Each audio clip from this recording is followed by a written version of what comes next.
없는 독점 영상이 궁금하다면 유튜브 멤버십, 페이트리언 그리고 팬팅에서 더 다양한 은젤 컨텐츠를 즐기실 수 있습니다. 여러분의 소중하고 감사한 서포트는 양질의 컨텐츠 제작에 큰 힘이 됩니다. 참, 네이버 오디오 클립에서 모든 오디오 파일을 무료로 감상할 수 있다는 것도 잊지 마세요. ASMR 촬영 미리 보기, 뒷이야기, 헐랭한 일상 등 은젤이 더 궁금하다면 인스타그램 또는 은젤월드도 들러보세요. 내가 원하는 책, 클래스, 강연을 무제한으로 기깔나게 즐기는데 단돈 9,900원이면 충분한 윌라 오디오북을 지금 단돈 0원 무료로 이용할 수 있는 쿠폰을 젤리들에게 선착순으로 나눠드리고 있어요. 한 달 무료, 세 달 50% 할인 파격 쿠폰, 가입할 때 또는 영상 더보기란의 URL을 통해서 꼭 쿠폰을 입력하셔야만 할인 적용되는 점 잊지 마시고 혜택 받아가세요. 음원 사이트에서 오은비를 검색해보세요. 젤리들의 하루를 포근하게 안아주고 싶은 은젤의 노래를 들으실 수 있답니다. 그럼 오늘 영상 시작하겠습니다.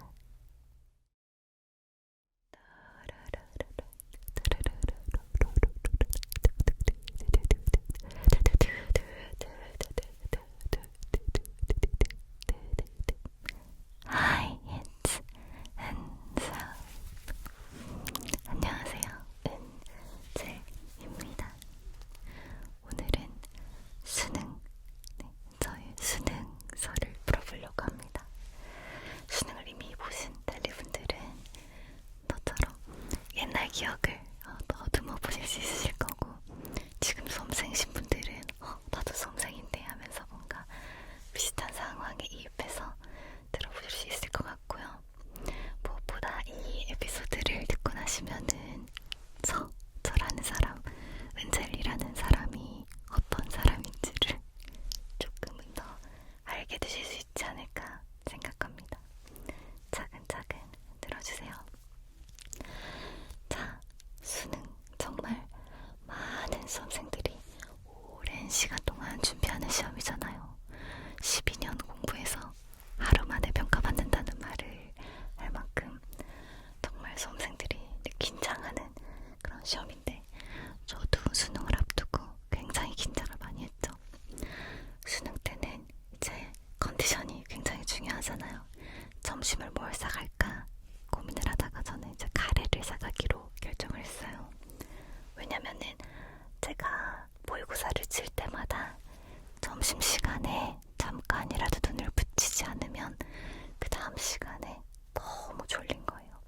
딱 한 번 내가 이렇게 시험 중간에 엎드려 자도 되나 싶어가지고 그냥 책을 본 적이 있었는데, 식사 후에 치는 시험을 꾸벅꾸벅 조느라 진짜 완전 망쳐버린 거예요.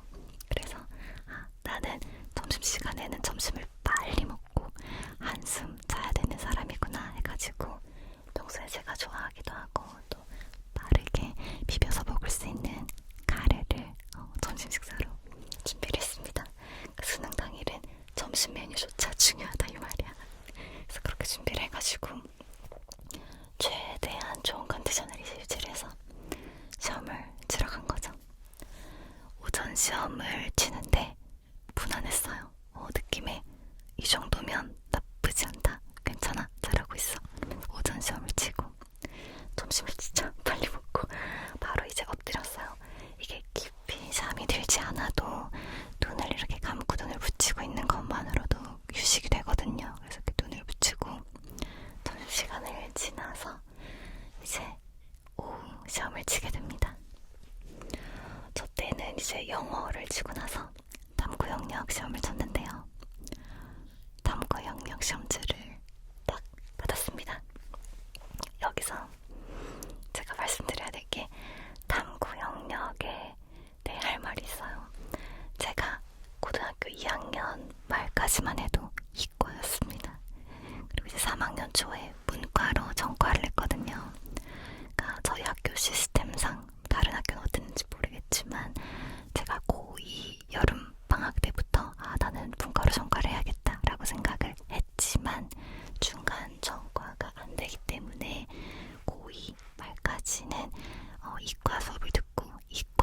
시험을 치고 이과 모의고사를 봐야 했어요.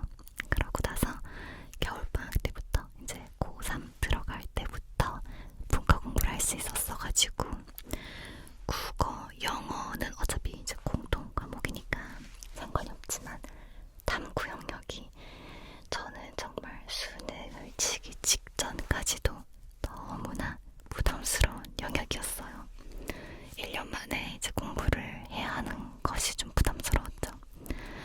근데 이제 뭐 모의고사를 그래도 치면 이 정도면 그래도 방어가 가능하겠다 하는 정도의 성적이 나왔기 때문에 마지막 모의고사까지도 그렇게 나왔기 때문에 괜찮아 스스로 이제 막 도닥도닥하면서 하지만 마지막까지도 저는 탐구 영역이 가장 불안했단 말이죠. 근데 이 문제 탐구 영역 시험지를 드디어 받은 거예요. 시험지를 딱 봤어요. 보는데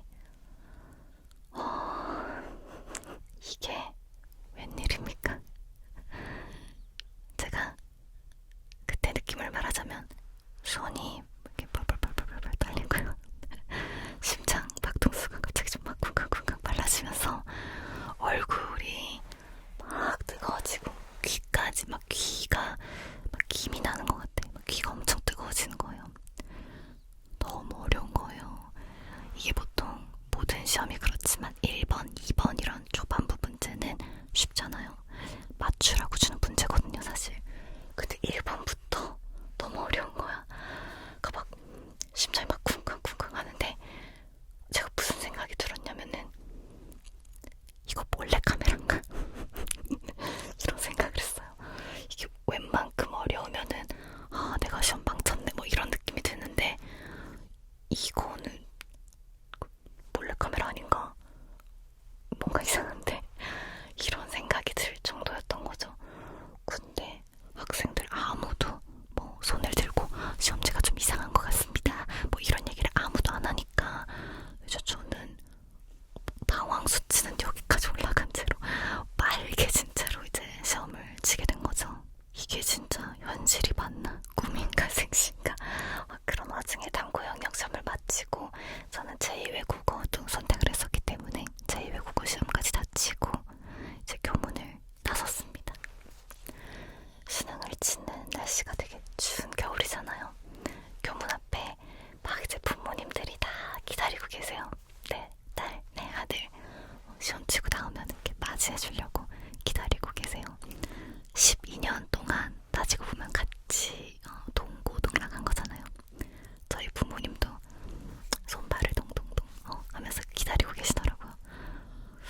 제가 딱 가서 보니까 어땠냐? 시험 어땠냐? 물어보시는데 제가 진짜 약간 어리 빠진 표정으로 잘 모르겠다고 잘 모르겠어. 나 너무 어려웠는데 근데 주변을 봐도 뭐 애들이 막 그런 김새가 안 보여. 그래서 모르겠는데 나는 너무 어려웠는데 잘 모르겠어. 그러니까 부모님이 괜찮아. 네가 어려웠으면 다 어려웠을 거야. 집에 가자. 그래서 이제 집에 가서 저녁을 먼저 먹었는지 아닌지는 제가 기억이 가물가물합니다. 어쨌든 가채점을 이제 하게 되는데요. 국어, 영어, 수학까지는 가채점 하면서 잘 봤어. 그래서 사실 이 정도로만 가면 꽤 잘 봤는데 라는 생각을 했습니다. 탐구 영역 첫 과목을 채점을 하는데요. 1번, 2번, 3번 채점을 다 끝내지도 않았는데 이미 저는 앞이 보이지 않기 시작했어요. 여러분 그 노래 가사 같은 데 보면은 막 눈물이 차올라가지고 막 앞이 흐려지고 이런 가사 있잖아요. 저는 그때 그 가사가 진짜구나 처음 알았습니다. 이게 눈물이 계속 차오르면은 눈물이 눈에서 떨어지는 속도보다 이게 차오르는 속도가 빨라요. 그래서 고여있어. 눈에 눈물이 그렁그렁 고여가지고 앞이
제가 방으로 돌아와서 진짜 펑펑 정말 목 놓아 통곡을 하다가 부모님 방으로 갔어요. 가서 아직도 기억이 생생한데 잠옷을 입고 있었어요. 제가 잠옷을 입은 채로 부모님 방에 가서 무릎을 꿇고 손을 모아서 싹싹 빌면서 뭐라고 했냐면, 울면서 뭐라고 했냐면, 나 재수 안 할래. 이렇게 말했어요. 나 재수 안 할래. 나 재수 못하겠어. 나 그냥 이 점수 맞춰서 대학교 가면 안 돼. 제발 부탁이야. 난 진짜 재수 못하겠어. 울면서 막 진짜 막 이렇게 빌었어요. 재수하기 싫다고, 재수 못하겠다고, 그냥 점수 맞춰서 아무 대학이나 가게 해달라고. 제가 그만큼 공부가 싫었던 거예요. 너무 힘들었거든요. 그러니까 저는 한 가지를 길게 끈기 있게 계속 해가지고 거기에서 이렇게 뭐 기술자가 되고 이런 적성이 좀 떨어지는, 그런 능력이 떨어지는 아이여서 공부도 단기 집중력이 높지 수능처럼 오랜 기간 준비해야 하는 시험을 잘 못해요. 그래서 수능 100일 전부터 거의 매일 저녁 조금씩 울었단 말이에요. 공부하다가 이게 너무 갑갑하니까 학교 이제 베란다로 가가지고 밤하늘에 달과 별을 보면서 울었단 말이에요.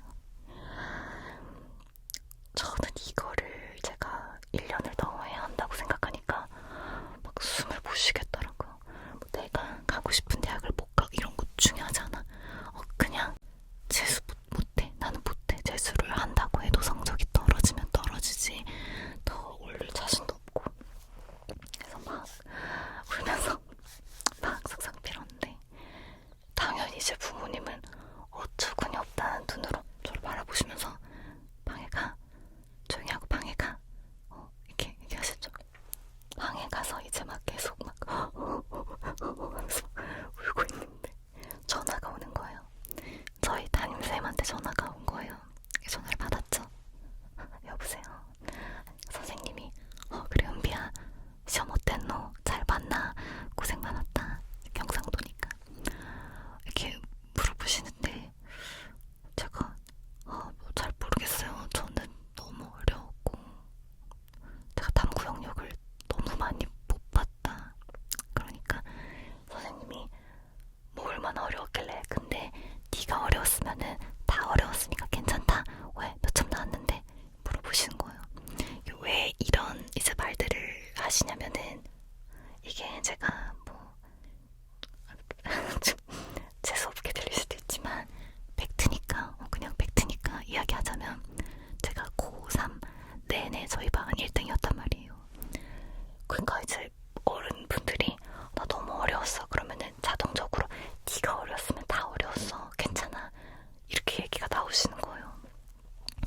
담임 선생님도 말해봐, 네가 어려웠으면 다 어려웠지 뭐, 말해봐 몇 점이길래 얘기하시길래 제가 저 탐구 영역 다 합쳐서 뭐 70 몇 점 나왔다. 정적. 아무 말씀도 안 하죠. 선생님도 아무리 어려우기로서니 불수능인가? 왜냐면 저한테 제일 먼저 전화를 하신 거니까 이제 다른 애들이 몇 점을 받았는지 모르시는 상황인 거죠. 그러니까 선생님이 정적이 흐르다가 잠깐만 기다려봐라, 내가 다른 애들한테도 전화해보고 다시 전화할게. 그래 알겠다. 전화를 끊으셨어요. 그 이후로 선생님께 전화는 오지 않았습니다.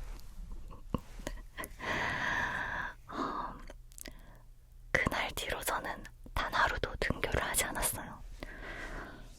그냥 아무도 보고 싶지 않았고 아무 얘기도 하고 싶지 않고,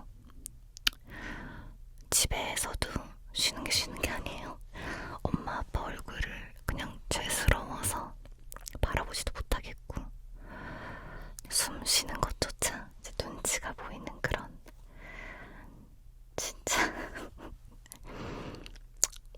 웃는 게 아니고 사는 게 아닌 그런 나날들이 흘러가다가 재수해야 되니까, 제가 아무리 하고 싶지 않다고 빌어도 정해져 있는 거야. 당연히 재수해야 되니까 재수 전에 이제 잠깐의 휴식 시간을 집에서 이렇게 보내는 게 저도 힘들고 부모님도 힘드니까 저를 작은 이모 댁에 잠깐 보내기로 결정을 하십니다. 저희 작은 이모 댁이 다른 지방에 있었고 좀 작은 이모가 좀 이렇게 너그러운 성격이세요. 그래가지고 그쪽이면은 나도 편하겠다 싶어서 부모님과 저 서로를 위해서 제가 한 2달 정도 작은 이모 집에서 신세를 지기로 합니다. 그렇게 작은 이모 댁으로 갔고 2달 동안 저 진짜 어떻게 지냈냐면 아침에 한 오후 2시 정도에 일어나요. 밥 먹어요. 게임을 해요. 새벽 2시까지 자다가 밥 먹고 게임하고 자다가 밥 먹고 게임하고 2시까지 게임하다가 자요. 다음날 오후 2시에 일어나서 밥 먹고 게임해요. 자다가 밥 먹고 게임하고 2달 동안 진짜 그렇게 지냈어요. 그냥 아무 의욕도 없고 어차피 2달 뒤부터 이제 다시 수험 생활이 시작된다는 생각에 저한테 주어진 이 2달의 시간이 유일한 휴식이라고 느껴지니까 그냥 그렇게 게임페인 생활을 했습니다. 참 지금 생각해도 제가 작은 이모한테는 감사한 게 저희 사촌 동생들이 이제 저보다 어리잖아요. 근데 수능을 친 이제 언니 누나가 와가지고 하루 종일 게임하고 그런 모습을 보여줘야 하는 게 작은 이모 입장에서는 당연히 굉장히 싫으셨을 텐데 한 번도 제 앞에서 뭐 직접적으로 그렇게 막 훈계를 하거나 하신 적이 없어서 그게 굉장히 감사하다는 생각이 들고요. 무슨 게임이었는지는 잘 생각이 안 나요. 진짜 하루 종일 게임했는데 잘 생각이 안 나고 제가 원래 게임을 좀 좋아해가지고 네, 어쨌든 제일 좋아하는 거 하면서 그렇게 메인처럼 보냈습니다. 그렇게 시간이 흐르고 흘러서 어느덧 수능 성적표가 나오는 날이 됐습니다. 저 당연히 학교 안 가죠. 성적표 받고 싶지 않아요. 그래서 저 대신에 이제 엄마가 학교에 가서 수능 성적표를 받아오시기로 했어요. 그런데 이제 그날도 제가 여느 때와 다름없이 늦잠을 자고 있었죠. 늘어지게 어제 새벽까지 게임했으니까 늘어지게 자고 있는데 전화가 옵니다. 담임 선생님한테. 무슨 일일까? 얘기가 좀 길죠? 오늘은 일단 여기까지 이야기를 하도록 하고요. 다음 이야기는 2탄에서 준비해서 들려드리도록 할게요. 2탄 많이 기대해주시고 수험생 여러분들 아직 연초이긴 하지만